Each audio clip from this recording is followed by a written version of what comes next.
Paldies, prezidenta kungs, ka atradāt laiku šai intervijai. Liels gods šeit atrasties. Es priekš jums esmu sagatavojis pāris jautājumus. Droši. Sakiet, lūdzu, kā ikdienā sevi motivē valsts prezidents? Tāpat kā jebkurš cilvēks, laikam, kas ceļās uz darbu ar domu, ka ir kaut kādi obligāti darāmie darbi, ir kaut kas, kas būs smieklīgāk, interesantāk, foršāk. Ir kaut kas, kas ir vairāk rutīna, bet motivācija ir, laikam, kā jebkuram, kas strādā darbu, kas viņam tīri labi patīk, ka noteikti būs kaut kādas jaunas, interesantas sarunas, tikšanās, iespējami kaut kādi, varbūt pat negaidīti pavērsieni, un ir arī kaut kas tāds, kas ir jau plus mīnus zināms no tiem ikdienas darbiem. Tā kā nekādu tādu īpašu recepšu, kā sevi motivēt, es domāju, es atstāt nevaru. Tas ir ļoti līdzīgi kā daudz citu cilvēku, tāpat kā arī visos citos iepriekšējos darbos. Sakiet, lūdzu, kāpēc ikvienam no mums būtu jālepojas ar to, ka esam latvieši?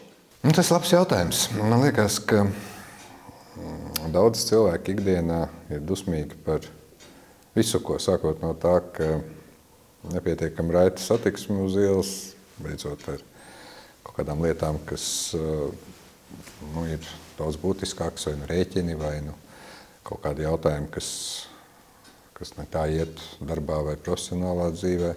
Bet beigās tie, kas varbūt ir vairāk vai mazāk bijuši ārpus Latvijas, redzējuši gan ekonomiski attīstītākas valsts, gan arī tādas, kur dzīves līmenis nav tik liels, kam ir bijusi iespēja padzīvot ilgāku vai īsāku laiku citādās klimatiskās zonās, pilnīgi noteikti novērtēs pirmkārt to, ka mums ir ļoti daudzveidīga daba, otrkārt, ka uz vispārējā fona tie dzīves apstākļi būtu nav tie sliktākie, un visbeidzot, pēc būtības, tas ir arī tas, ka cilvēks var darīt lietas, kas viņam ir svarīgas pats savā valodā,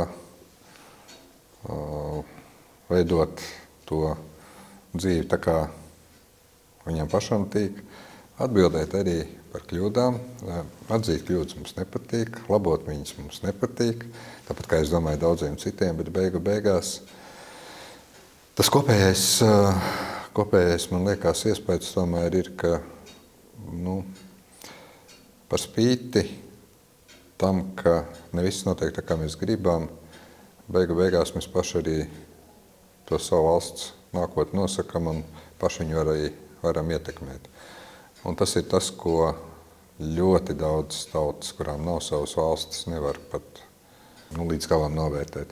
Bet valoda, daba, zeme, mūsu paši līdzcilvēki ar visiem trūkumiem un arī stiprajām pusēm, tā kopības sajūta pēc lielām uzvarām vai dziesmu svētkos, tas viss kopā veido to, kāpēc var lepoties ar to, ka tas latvietis vai piederi Latvijas valstī, latviešu tautai, Latvijai kā tiešām skaistai vietai pasaulē. Paldies par atbildi. Prezidenta kungs, viena grāmata, kuru jūs ieteiktu izlasīt ikvienam Latvijas jaunietim? Neieteikšu, principu pēc.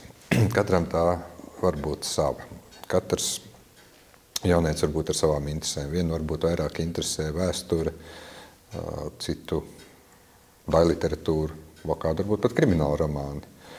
Vēl kāds noteikti aizraujās ar sportu, veselīgu dzīvesveidu vai ko. Katram ir jāmeklē pašam savu grāmatu. Tas, ko man ap citu šo jautājumu pavisam nesen uzdevu, šķiet tāds bija, tad, kad es tikos ar vidusskolēniem vai 7. 9. klases skolēniem, tie, kuri rakstīja valsts prezidenta uzrunu 18. novembrim. Un gandrīz precīzi tāds jautājums bija. Es teicu, meklējiet paši. Tas var būt viss. Tas var būt no pasakām līdz pat ļoti nopietnai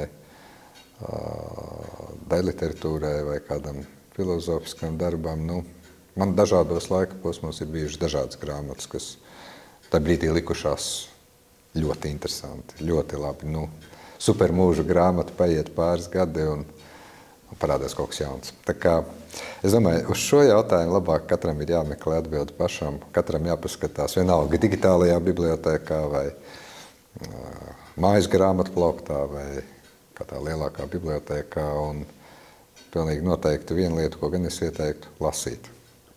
pēc iespējas vairāk lasīt. Bet ko tas jau paliek katra ziņā.